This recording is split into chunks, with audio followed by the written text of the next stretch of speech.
आता महाराष्ट्र देशा हा विशेष कार्यक्रम पाहूयात माझे सहकारी गिरीश निकम यांच्यासोबत।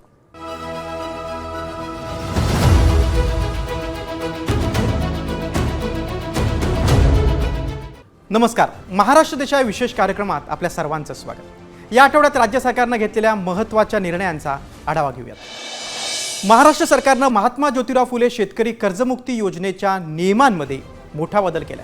या योजनेतील लाभार्थी शेतकऱ्यांना 50,000ची मर्यादा न ठेवता 2 लाखांपर्यंत कर्जमाफी देण्यात येणार आहे। तसंच यामध्ये 2026-27 चा नियम लागू होणार नाही, त्यामुळे अधिक पात्र शेतकऱ्यांना लाभ मिळणार असल्याचं मुख्यमंत्री देवेंद्र फडणवीस यांनी म्हटलंय।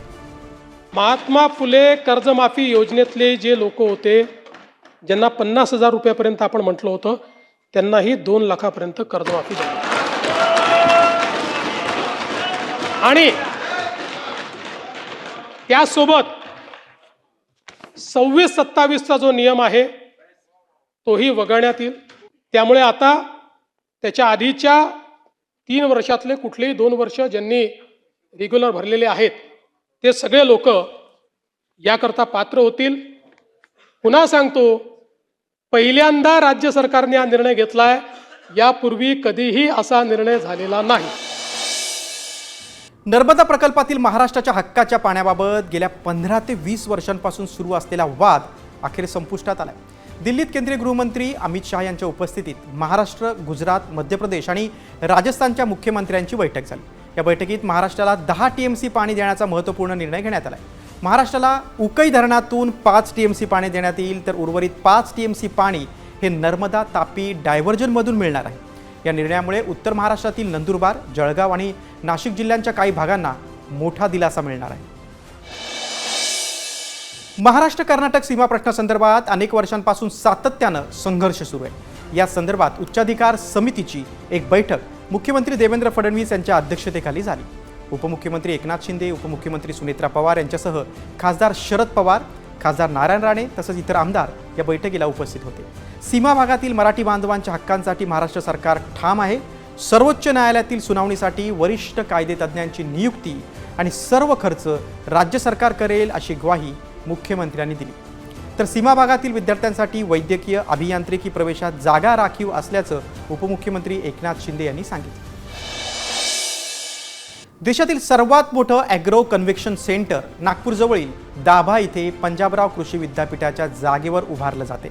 मुख्यमंत्री देवेंद्र फडणवीस यांनी या अत्याधुनिक केंद्राची पाहणी केली। या सेंटरमुळे नागपूरची कन्व्हेक्शन व्हेन्यू म्हणून ओळख निर्माण होईल। या सेंटरमध्ये देशातील सर्वात मोठं अत्याधुनिक सभागृह आहे।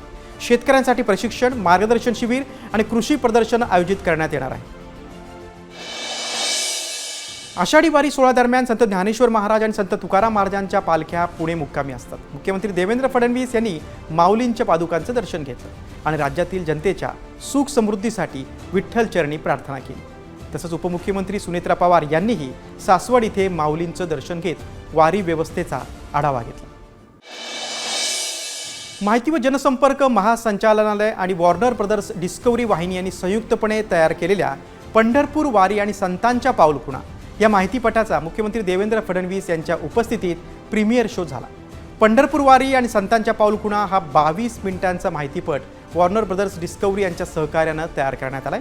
या माहितीपटाचं मराठी, इंग्रजी, हिंदी, तमिळ, तेलुगू, बंगाली, कन्नड, मल्याळम या भाषांमध्ये डबिंग करण्यात आलेलं आहे। डिस्कव्हरीच्या विविध उपग्रह वाहिन्यांवरून त्याचं प्रसारण करण्यात येणार आहे। या माहितीपटाच्या निमित्तानं आषाढी वारीचा आध्यात्मिक वारसा जागतिक स्तरावर पोहोचेल। उपमुख्यमंत्री सुनेत्रा पवार यांच्या उपस्थितीत बीडमधील श्री क्षेत्र मच्छिंद्रनाथ गड या तीर्थक्षेत्राचा विकास आणि पर्यटन आराखड्यासंदर्भात आढावा बैठक पार पडली।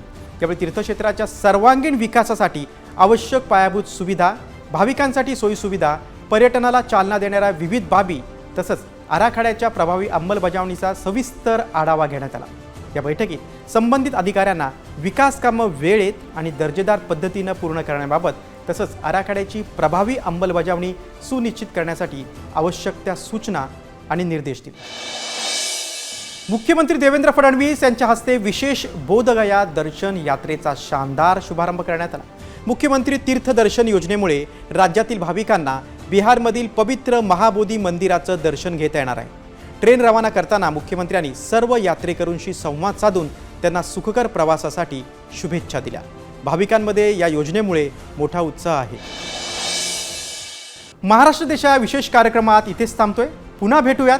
तोपर्यंत नमस्कार.